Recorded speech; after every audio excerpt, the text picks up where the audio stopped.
What's up, everybody? Welcome back to another episode of the Bachelor Tea Party. I am Zuri Hall, and today I'm joined, of course, by Ashley Iaconetti Haibon. Hey, Ashley. Hi. And Jamie Otis joins us again. Hello, Jamie. Hey, ladies. Love seeing you.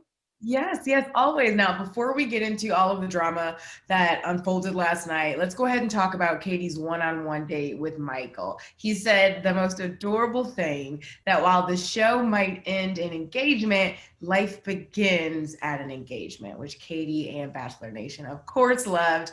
What do y'all think? He seems super genuine, right? Oh my God, what a sweetheart. I love him. His story is just, so sad. But like what he said about starting an engagement just like shows that he's somebody who's been married before, understands mature relationships, and I hate to say it, the man is really there for the right reasons. He's not just, he's not there for fame. Yeah. Oh my goodness. My heart, if she doesn't take him, someone else is going to scoop him up so fast. Yeah. But I feel like they have such great chemistry. And I feel like this is what happens with the Bachelor and the Bachelorette is that like you see these dates early on and you're like, it's gotta be him. I think it's going to be him. But like, I kind of think it might be him because just the way that for my biggest thing was that is she going to be compared to the ex, or I'm sorry, not the ex. My biggest thing is, my biggest thing is she going to feel like she's being compared to this amazing love that's been on a pedestal for so long? But he had the absolute best response, which was, like we can create our own love. And that love is so amazing and so important. And I'll never, he'll forever cherish it. But we can create our own love also. And so I feel like that gives her a space, but also honors his late wife. And this guy is literally like, Disney couldn't have created a better, I don't know, man. The way he said that he's never said I love you to anyone else makes me feel like I really hope that he holds that back for a while. Like regardless of how far he gets, like I really want him to reserve that to like it's just him and her and not when there's other people around, Yeah. So is it safe to say that we see him going very far in this? Top 4, I think. This is the problem is that I'm already like, pick him, like be with him. Like he seems like had such chemistry under the stars. And like you guys saw that little blooper at the end there where they're just like laughing and joking and it just seems so real and organic and natural. I was like, wow, I could really see it. Yeah. Well, we're clearly rooting for this guy. We'll see how far he goes, but it does definitely sound like it's going to be pretty far. Next up, we're going to be doing our throwing shade portion of the show where we break down the shadiest moments of the night. Number 1, things getting off to a kind of rocky start with Katie in tears at the cocktail party, all the drama that unfolded with Carl. So how do you feel about watching that as it all went down? Well, I love the fact that this is the second week in a row that we see Katie just like cut the fat. And the guy that is there starting drama, just seemingly not there for the right reasons. Like she's like, you know what? I'm not going to let you drag on and on like every other season has before. She just cuts them. And it's amazing. And if anything, the way that he left the house without even saying goodbye and hugging her, thanking her for her time or whatnot, just should be satisfying to her that she knows that she made the right decision. Yeah. Couldn't agree more. I feel like, I don't know, like, I just think like, what a fool, like this man, like really, like that's so embarrassing. And now all the world, like good luck dating now, like all the world is seeing you and your true character. That's terrible. And she dodged a bullet for sure. Yeah, definitely. How do you feel about the other guys in the house? Because they really came together in that show of solidarity with the rose ceremony. And I don't think we've really seen much like that on the show before, but it's nice to see, right? Okay, so I actually liked it in that moment when it was led by Mike P, who had such a shining moment last week and is somebody that we've like learned to trust already. I didn't so much like it at the end of the episode when the guys thought that they could kind of come together and do it again and get on Thomas's case. You're like, we already did. Oh, you know what? We're making another pact here. This guy's out. It's like all of a sudden they think they're on Survivor and they can vote at that house. This isn't Survivor, people. True. Yeah, no, I mean, I don't know. I I don't know. I feel like it does almost to a point could seem like bullying or something. Like if you like someone or you don't like, who are you to say if someone's here for the right reasons? If you have like solid proof, then that's valid. But like, how are you're not in their heads. You don't know their feelings. So that's true. That's true. All right. Well, hopefully there are no more crazy stands of solidarity where they're just ganging up on one guy out of the house. But we'll see. Obviously, a lot of drama last night had to do with Thomas. The guys in the house seemed to be over him. What were your thoughts about him? And do you buy into the Thomas of it all? Do you feel like he is authentic? Okay, Ashley, I actually want to ask you something because obviously I was on The Bachelor eons ago, but I was there like a fly on the wall. I didn't even feel like I belonged there. So you're like knee deep into, obviously the whole Bachelor franchise.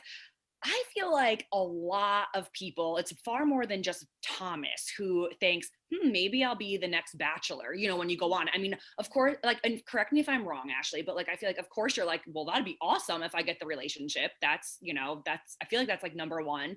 And then it's like, well, if not, then I have like this adventure. And then if not, maybe I'll be the next Bachelor. Is like, what do you think though, Ashley? Like, is that wrong? Like, no. Is that, like, what you think? I'm so glad. I thought it was so refreshing that he said like, oh, I started this for, possibly a platform. I didn't know you. So how could I know that I could like, that's real feelings? It was so real. Yeah. And then saying that he thought about being the Bachelor, again, that's real. Like if you're one of the 30 people in the house, like there's no way it didn't cross your mind. And like, I just loved how, yes. And I love how the camera just pans on the guys who are like, whoa, that's weird to say. And it's like, you thought the same thing. I know. I'm like, this guy's just brave enough to say it out loud, which I love. I'm not saying I think he's like a total trusting character. Yeah. He's like very suave and he just sweet talks, he doesn't know how to get out of that cycle of sweet talk and be real. But as far as like him being honest about like all the advantages that come with the Bachelor franchise, I mean, I thought that was awesome.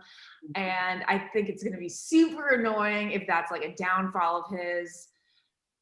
We'll see. But like Thomas himself definitely is, it's just fluff talk. It's just fluff talk, but I don't have a problem with that. I mean, he does come across as poor. I mean, and I think it is because is poor, like he's like, so for example, my husband saw him at first and was like, and he hasn't watched the first couple episodes, and he was like, oh, he seems like this guy seems awesome. And then like towards the end of the episode, it was like, oh, well, maybe not. And that's the sad thing about sometimes being super honest, is that some people don't like brash. People want to be lied to, honestly. Yeah, they want to hear. Yeah, they want to be like, oh, I came here just for Katie, and that's it. And it's like, okay, but what about the people who are real? And it's like, okay, but it'd be awesome if it works out with her, but I'm realistic. There's 29 other dudes. So like, I hope it works, but if not, hey, there's the Bachelor. Yeah. I think the guys didn't like his demeanor too. I think if he was saying that, maybe like not smiling, it would have come across a little bit different. But the fact that he was like grinning in the middle of like the most serious conversation we've seen in a very serious group date, I think it just didn't come across that great. Yeah. I thought, Jamie, when you said he was coming across as poor, I took it literally for some reason. Like not completely awake. I was like, wait, poor? Why? Also, no. Say no. Okay, I get it. Not coming across good. No, he's actually. I think he's one of the better looking dudes on this season. Like, he's a pretty handsome fella. That's for sure. Yeah, definitely. Access Hollywood caught up with Nick Vile, who was on last night's episode. He had an interesting reaction to Thomas. So check this out. Here's what he had to say. Obviously, tonight's episode, as we kind of know, is going to be a lot of Thomas. Personally, I didn't have a problem with what Thomas said in his confessional, but I will say the vibe I got from Thomas was one of, which is pretty typical in that world, someone who just says a lot of platitudes and a lot of cliche things that sound really nice, but I'm just wondering why he's saying it when he's saying it, because it was pretty clear up until that point Thomas hadn't had any real individual time with Katie. So it was like, I don't get why you're claiming to have this type of connection. And so it read a bit false to me, but who knows, right? That was just my gut instinct, but I could be wrong. I don't think I am, but other than that, and even Thomas, he seemed like an all right guy. it is a very challenging world to be in, and it can be very, I guess, scary. All right, jumping out of that Nick clip, next up, let's get into some of the more vulnerable and emotional moments on the show. These are the ones I love to see. Last night got pretty deep. Some of the guys ended up going into a group date where they really owned up and got vulnerable. So I'm curious to know, what were your thoughts on how it unfolded, of, you know, the guys who were sort of opening up their hearts? Was there anyone who resonated most with you or struck a chord? I just think, like, in general, that was such a good group date, because I think the biggest complaint people had about Matt's season is that we didn't get to know the cast very well, like, ever, really. And with this season, I feel like we're growing attachment super quickly to these guys and really getting to know them fast. And it's because of, well, dates like that. And I think they were all super brave for sharing all the things they did. I mean, I guess the one that stood out the most was Connor B. And he was talking about his alcohol problems, a little substance abuse, and how he cheated on his girlfriend. And then, of course, Katie's story about, you know, not giving consent. Yes. Okay, so full transparency, I thought that was very much like an AA meeting, and it was like, you're going on a date. Like, first of all, these guys don't know her that well. It's the very beginning of the season, and you're walking into an AA meeting, and you better just like spill your guts. But so it was, for me, it was kind of awkward and weird at first. I was like, what are they doing? And then like Nick's there and I'm like, what is going on? But it really did like turn around, because and I don't think it could have been like disaster or a master, in the sense that, like, you know, it could have been like no one really shared, and it was awkward and weird, because it's awkward and weird to have a circle of chairs with like a light shining. You don't even know each other, and like Nick's there and it's like, why is Nick here? Like, what's going on? But they really did like open up, and you really did start to, like Ashley said, like develop like just like a feel like a personal relationship, like an attachment to these dudes. I would say like the biggest takeaway, like far and wide without a doubt, is Katie. Like, I mean, that made me just like really respect her and love her and like want to champion her, because it is so hard. It is so hard to speak out about these types of things. And I love her vulnerability and sharing that, you know, she even tried like making it work with him, because 9 times out of 10, women feel like it's our fault for whatever reason. And I just love that she shared that transparent part, because it's just so honest and real. And I genuinely feel in my heart that probably helped so many women, you know. And also, you know, not for nothing, but if a dude's watching and he's ever done something that was wrong, or he ever pushed the limits, I really hope that they're like, crap, these girls are talking about it now. Like, you know what I mean? Like, I mean, I just think that was such an amazing moment. And I love that The Bachelor aired that, because it's obviously, you know, it's heavy, it's deep,